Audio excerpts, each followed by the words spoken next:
Bonjour tout le monde, bienvenue dans cette nouvelle vidéo.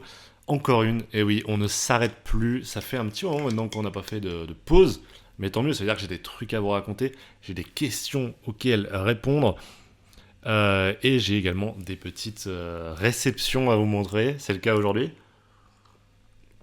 Et quelle surprise, parce que c'est quelque chose que je m'attendais à recevoir que dans 2 jours. Peut-être certains l'auront déjà deviné, peut-être certains ont vu la story tout à l'heure que j'ai faite sur Instagram. Mais ça y est, j'ai entre mes mains le Spider-Man 2 PS5 qui est en train de s'installer à l'heure même où je tourne. Donc c'est absolument parfait, je vais pouvoir après geeker tout simplement. Donc Spider-Man 2, je suis un énorme fan du 1, c'est mon jeu PS4 préféré, c'est le jeu qui m'a fait craquer pour la PS4 il y a de ça 5 ans maintenant. Puis pour la PS5, en prévision de ce jeu-là. Donc vraiment c'est un jeu que j'attends depuis longtemps, depuis des années. Il est enfin entre mes mains, j'ai absolument envie de sauter dessus. En bonus de précommande, je ne vais pas spoiler tout ce qu'il y a évidemment, mais on a quand même, vu qu'on est sur une chaîne de comics, un comics Spider-Man 2 avec donc Miles et Peter. Je le lirai évidemment, je vous ferai un petit retour. Alors, pas d'ici à en consacrer une vidéo, il y a quand même un pas que je n'oserais franchir, mais effectivement, le Spider-Man 2 en petit comics, en petit floppy comme ça, on lira ça pour notre plus grand plaisir. Mais aujourd'hui, on n'est pas là pour parler jeux vidéo, on est là pour parler comics. Et à ce sujet, j'ai sélectionné 2 questions, d'ailleurs assez marrant. Les 2 personnes s'appellent pareil, en tout cas ont le même prénom. C'est tout simplement une question d'abord de Maxime Jacquet 380 qui me dit: petite question, es-tu intéressé par la collection Epic chez Panini Marvel? Alors, question qu'on m'avait déjà posée sur un live il y a de ça un bon moment, c'est pour ça que je me permets d'y répondre. Eh ben, pas tellement. Autant la collection Chronicles, qui est un peu l'équivalent chez DC, et donc chez Urban, pourrait m'intéresser. Et d'ailleurs, je pense que je vais pas tarder à aller dessus, au moins sur le titre Superman, comme je vous avais dit dans une précédente vidéo. Autant le titre épique chez Panini, ça m'intéresse pas trop, parce que en réalité, les personnages chez Panini, donc chez Marvel qui m'intéressent, il n'y en a pas énormément.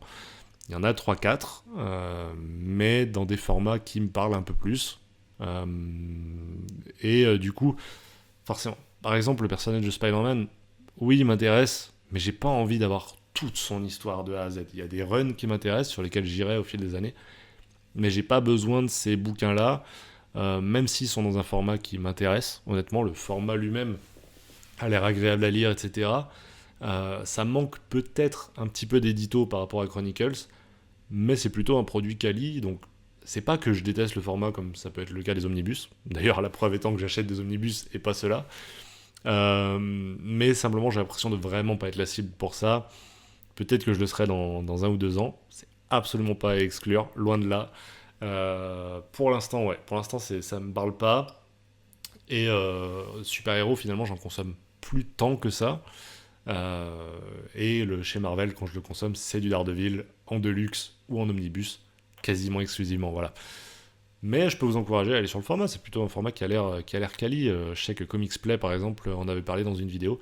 N'hésitez pas à aller voir ça. Et j'ai une question d'un autre Maxime 2228. Petite question sur un sujet dont ton avis m'intéresse. Que penses-tu de la lecture en numérique, notamment avec des applis comme Marvel Unlimited?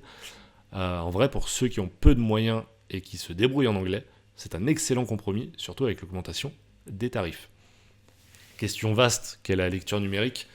Mon avis sur la question, c'est que pour moi, effectivement, comme tu l'as dit, c'est une alternative. Il n'y a aucune honte à lire en numérique.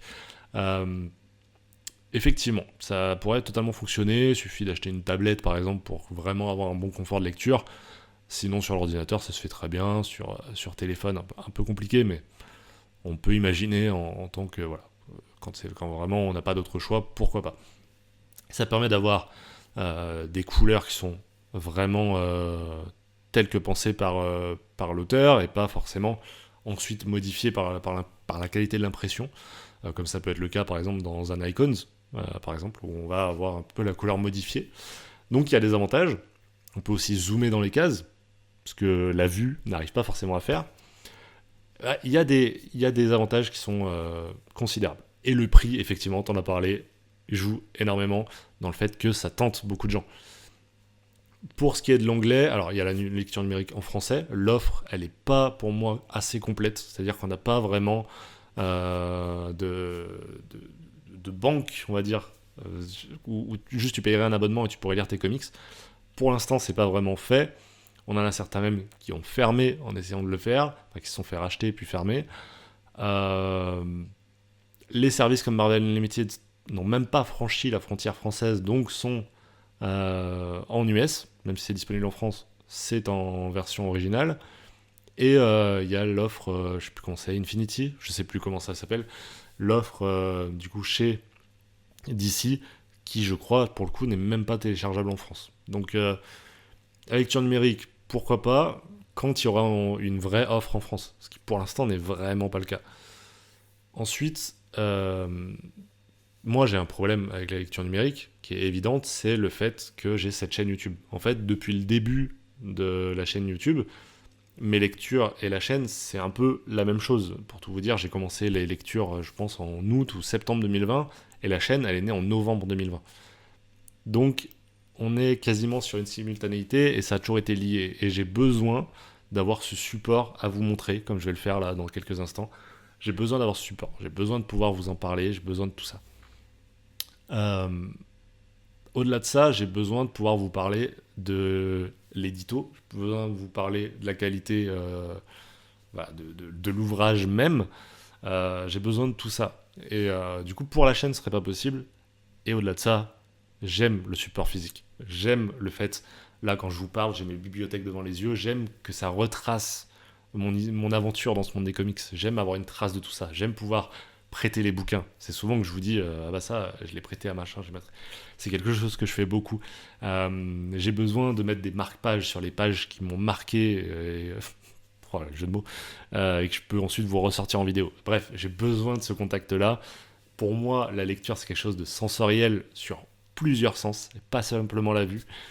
Il y a le toucher, il y a tout ça, ça marche, il y a l'odorat, il y a plein de sens qui sont en éveil quand je lis. J'ai besoin de tout ça, mais mon avis sur la lecture numérique, c'est que ça peut effectivement aider beaucoup de gens à entrer peut-être dans le monde des comics, à voir si ça leur plaît, et après, pourquoi pas franchir le pas d'aller dans une boutique spécialisée. C'est ce que je peux conseiller. Également, d'ailleurs, pour les petits budgets, je rappelle que vos médiathèques, souvent, ont un rayon BD avec quelques comics pour vous faire découvrir la chose, et ça coûte vraiment, du coup, pas grand-chose l'abonnement, voire gratuit pour pas mal de médiathèques.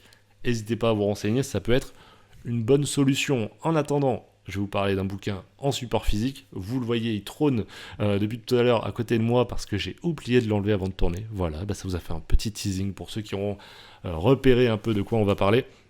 C'est tout simplement ce magnifique bouquin Dans les yeux de Billy Scott de Zoe Thorogood aux éditions Bubble. Dans les yeux de Billy Scott, peut-être que vous ne connaissez pas, il y a eu pas mal de très bons retours, pas mal de récompenses également.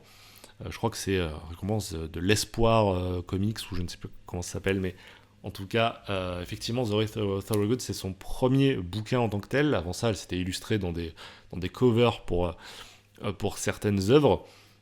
Maintenant, elle a ça, j'ai vu qu'elle commençait à travailler sur une histoire de Harley Quinn pour le Harley Quinn Black and White and Red. Je sais plus comment ça s'appelle. En tout cas, un truc comme ça. Elle a également son nouveau bouquin At the Center of the Earth, quelque chose comme ça. Bah bref, c'est absolument pas clair ce que je suis en train de vous dire. Mais c'est une artiste qui est en train de percer, et ça, c'était son premier bouquin édité donc en France il y a seulement quelques mois. Pour vous parler de l'histoire, on va suivre donc Billy Scott, qui est ce personnage-là, qui est une artiste peintre. Au moment où on arrive avec le personnage, au moment où on la rencontre, elle vient de gagner un concours, ou en tout cas, elle s'est qualifiée pour un concours, quelque chose comme ça, qui va pouvoir l'exposer dans une galerie, mais pour ça, il faut qu'elle propose 10 œuvres d'art. 10 œuvres, donc, à exposer pour potentiellement gagner ce concours-là. C'est une belle occasion pour elle, sauf qu'à ce moment-là, elle apprend quelque chose d'assez terrible. Elle va être atteinte de cécité, elle va devenir aveugle d'ici une quinzaine de jours à peu près, c'est le timing que lui donne le médecin. Et donc, là où elle pourrait se démoraliser, là où elle pourrait baisser les bras, elle va plutôt décider, dans cette quinzaine de jours, de dessiner 10 œuvres. 10 portraits de personnes qu'elle aurait rencontrées pendant ces 15 jours. Elle va prendre son baluchon, partir en direction de Londres et rencontrer des gens qui valent le coup d'être peints, qui valent le coup qu'on raconte leur histoire. Et c'est un peu ce voyage-là qu'on va nous présenter. Peut-être que vous voyez dans la manière dont j'en parle, c'est un énorme coup de cœur. J'ai absolument adoré Dans les yeux de Billy Scott. C'est un voyage, c'est un voyage initiatique inversé un petit peu. Bref, en tout cas, il y a beaucoup de choses à dire. La première chose, c'est que je retrouve en Billy Scott ce que j'aurais aimé avoir dans Graffiti's Wall, œuvre dont je vous ai parlé il y a quelques jours, de Ramvi. C'est-à-dire un slice of life, mais avec des vrais enjeux, avec une vraie poésie, avec un vrai truc derrière qui n'est pas juste un slice of life. Là, on a vraiment, comme je vous ai dit, une sorte de voyage initiatique, de périple, où le personnage de Billy Scott est un personnage qui est renfermé sur lui-même, qui n'est pas ouvert au monde. Et c'est le jour où on lui dit que le monde, finalement, elle le verra bientôt plus, qu'elle décide de s'ouvrir au monde, qu'elle décide finalement de voir le monde autrement ces 15 jours-là. Je trouve ça juste absolument magnifique, comme que ce soit le message, que ce soit la manière dont c'est exécuté, tout ça. C'est un récit qui m'a vraiment beaucoup touché pour ce message de ne pas baisser les bras, en fait. Même quand tout te tombe sur la gueule, il y a du beau à voir dans le monde. Suffit d'ouvrir les yeux, suffit de pas forcément regarder que son nombril, découvrir les gens. Ils ont du beau en eux, quelque chose qui mérite d'être vu, qui mérite d'être peint, qui mérite d'être dépeint. C'est vraiment quelque chose qui moi, me touche, parce que j'ai cet optimisme en moi de me dire qu'il y a du bon dans l'homme avec un grand H, évidemment. Donc c'est un message qui effectivement me touche. Zoe Thorogood, faut savoir que je vous ai dit du coup qu'elle faisait des covers, parce qu'en fait elle fait à la fois le dessin et le scénario ici de cette BD. Elle a un style qui est assez unique en fait, je trouve. Je sais pas si vous allez bien voir. Hop, au niveau de ses personnages, moi je trouve qu'elle leur donne vraiment vie dans un style qui est très fin, très épuré. Peut-être que là où j'ai quelque chose à redire, c'est au niveau des couleurs. Il y a un style très à part, tu vois, en fait, t'es dans une sorte de noir et blanc avec des teintes. Donc là, par exemple, t'es dans une teinte jaune pour ce chapitre-là, qui est donc lié à un personnage. Là, on va plus être dans le bleu. Là, comme je vous ai montré, du coup, dans le orange. Et du coup, à chaque fois, c'est comme ça qu'elle va venir donner ses couleurs, donner vie à ses personnages, et plutôt au décor d'ailleurs qu'aux personnages. Je m'y suis fait, j'ai appris à aimer au cours de la lecture, mais je peux comprendre que ça rebute certaines personnes. Le dessin et la couleur sont un peu particuliers, mais c'est tellement unique dans une histoire qui l'est au moins autant, que finalement c'est juste fantastique. J'ai pas envie de trop vous en dire sur ces 10 personnages par exemple qui vont être dépeints. J'ai pas envie de vous montrer les portraits qui vont être faits, j'ai pas envie de spoiler quoi que ce soit, parce que c'est vraiment une œuvre qui mérite d'être découverte. Et je pense que vraiment vous n'allez pas regretter. C'est vraiment une aventure à part. Découvrez ça, découvrez ce personnage, découvrez cette aventure. C'est juste... Voilà, faut pas passer à côté. Pas passer à côté. Je pense que vraiment, Zoe Thorogood, c'est vraiment une autrice qu'on va vraiment voir venir. J'ai dit beaucoup de bon vraiment. Qu'on va voir venir dans les prochaines années. On va absolument en entendre parler partout, c'est sûr et certain. C'est effectivement un espoir pour le monde des comics. Et j'ai hâte de voir ce qu'elle va nous proposer. J'espère que cette vidéo vous aura plu de votre côté. Moi, je vais m'en aller geeker du coup sur ce Spider-Man 2. On se retrouve demain, je pense, pour une nouvelle vidéo, sinon vendredi. D'ici là, les amis, portez-vous bien, c'est le plus important. Prenez soin de vos proches. Ciao, ciao.